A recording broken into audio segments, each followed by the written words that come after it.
All right, so we have here George Beal Jr. and Chris Fields. George led the team with 16 points, 7 for 10 shooting, while Chris Fields had 13 points, 6 for 9 shooting, as well as 3 rebounds. I'll let you start off. We can start with you, George, and then Chris can go next. Just your thoughts on the game and get back in the win column after dropping the last two. Yeah, it was important for us to come back after a long road trip and come back and get a game in before we get back on the road. So it was good to get a win. Chris? I feel like we was able to keep our head up through all the adversity. The last 2 weeks been on a long road trip. We was able to come back here and get things situated before we go back on the road tomorrow. George, was your home opener for you tonight. Just what was it like? You know, it was a smaller crowd, and not a lot of people were here because it's starting to get close to Christmas. What was it like, get back out in the regular season game here? It felt good, and Coach told us, like, since, it ain't too many people gonna be here, to get some more internal energy and internal motivation to go out there and bring our own energy, to the game. So that's what we did and got the win. I mean, 16 points in your second game back after you think you only played 5 minutes. In the last game, yeah. In your last game. Just what was it? Is that fulfilling almost to come out, kind of see an immediate impact already after, not playing the season so far? Yeah, it was good. I knew this game was an opportunity for me, to go out there and get more of a feel for the game before we get back on the road. So I can bring, good energy off the bench and do something well for the team. Chris, kind of for you as a younger guy, when these games like this where you're playing, a D3 opponent and you're putting up 100-plus points, what is it like for you to go out and get more minutes, in terms of helping your development and things like that? I feel like until I get, into the rotation against tougher opponents, I got to take advantage of every opportunity I get. I just got to go out there and stay consistent as much as I can. How did you feel tonight? I know I put together, I think it was like 4 straight baskets there towards the end. How did you feel? When I get in the zone, that's what I do. Looking forward, you guys are heading to Texas in the next couple of days. Just, I know you've got UTEP first. What have you seen from UTEP on tape, and then what do you guys expect from that matchup? We haven't really watched. We're gonna watch film when we get down there. So we haven't really watched. We talked about them. We went over their defensive scheme today in practice. So before and shoot around. So that's pretty much what we'll get more into detail tomorrow. Mm-hmm. And then for both of y'all, once you do, this is another opportunity, go and play in an invitational tournament style thing against some high-quality mid-major opponents. Just how good is that to have that competition, and then, go straight into Christmas break and take a little break? I feel like it's a good opportunity to bounce back from what happened in Virgin Islands and go out there positive and get 2 quick wins, come back, get back to it. It's an opportunity for us to win a championship, too. So anytime we get an opportunity to win a championship, you want to win it, so.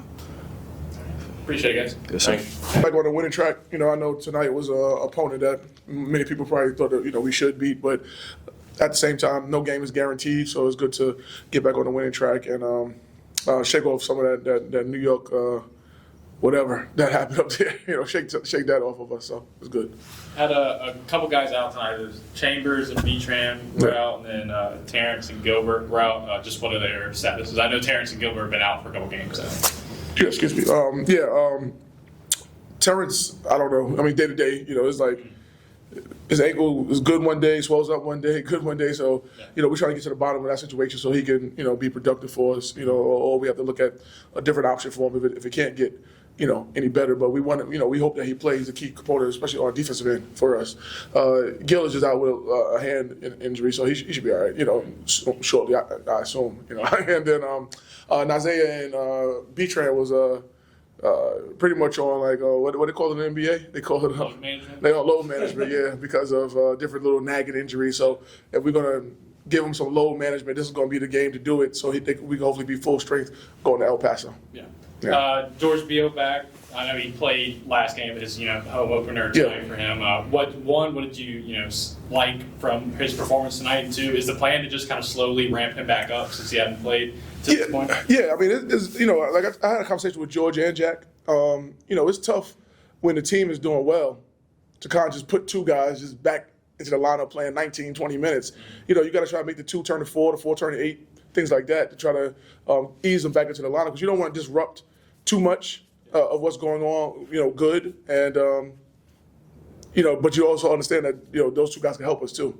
So it's like you got to find the balance, and hopefully we can get them back in the rotation sooner than later. And, you know, whatever that might be in the rotation, I don't know. That might be 10 minutes, that might be 12 minutes. I don't know what that's going to be. I know George got a preseason all-MEAC, thing, but also there's other guys that's playing well now too. So, we'll see what happens. Got another opportunity here in Texas for an invitational tournament type thing with some good mid-major opponents. Just what are you expecting out of this? I know the guys in here earlier said they wanted to bounce back after the Virgin Islands. Just your thoughts on this invitational coming up? Yeah, same thing.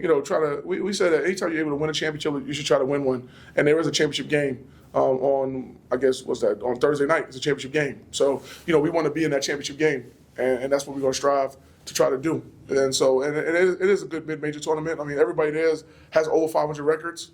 So you can't, you're going to get quality competition both nights. So we have to step up to the competition, and hopefully we can do better than we did in the Virgin Islands. It's a quick turnaround from these last couple games and jumping into the UTEP game. Have you been able to look at, film or anything? You're kind of skeptical of so far? I have a little bit. We haven't showed the guys. We try to take it one game at a time. Yeah. But, this has been a rough schedule. I asked my assistant coach the other day, I was like, who approved this schedule? Usually I have to approve the schedules. And I'm like, I don't think I would approve this one. But, it's like, we had 2 games last week, 3 games, or whatever it was last week, then 3 games this week, and they come so quickly that there's no break in between. Now, the Southern Virginia game did come late, and the only reason we even added that game was to try to break up the monotony of playing on the road. So we come get a home game, but at the same time, with us getting a home game, it also now leads to another game in that stretch, because we just played Saturday, so we played Saturday, played Monday, played Wednesday, played Thursday. That's a tough stretch. So that's why some load management was necessary. Honestly, if Ings didn't get into foul trouble, Jamari wouldn't have played 23 minutes, and probably Jaylani wouldn't have played 27 minutes. And also with Gil, if Gil was available, these guys really wouldn't have played that many minutes. So, I got you. What have you seen from UTEP on tape, and what kind of matchup do you expect? Very, very tough physical team. I think they've lost their last 2, so I'm sure they're chomping at the bit to get a win, just like how we were. So, and it's their invitational. The last 2 times we went out there, we've been successful at beating them, and they're in the home, the opening game, I should say. So hopefully we can have 3 times a charm and actually get the whole title. But definitely they're going to be a tough team. It's UTEP. They're in the Conference USA. They're going to be a good opponent. They got quality guards. They can play tough defense, good coaching. So it's going to be another one of those games. Yeah. Snapped a 2-game losing streak. I know it was against a D3 opponent, but a win is a win is a win. How much momentum do you guys take from this going into the Sun Bowl? Yeah, the thing I say is about D3 opponent, D2, whatever you want to say, is that we've also lost to a D3 in here too. I forgot who that was. That was a red and black team. I probably try to erase that memory, erase that game out of my memory. But it was a red and black team. Who was that, Alex? We lost to a D3 in here, but we did by 2. We lost like at the buzzer, like to a D3 in here. Yeah, so I take these games that hell, we gotta play. And also the thing I say too is that some of those high major teams, that's the way they treat the mid majors. They treat us as like we're like Division II teams and stuff like that. So it's all really relative when it comes to the sport of college basketball. We're able to get some of those guaranteed wins, but at the same time, that's what they view it as. They see it as like, okay, we're going to treat them like Southern Virginia. So it's all relative, I guess. Cool with me. All right. Cool.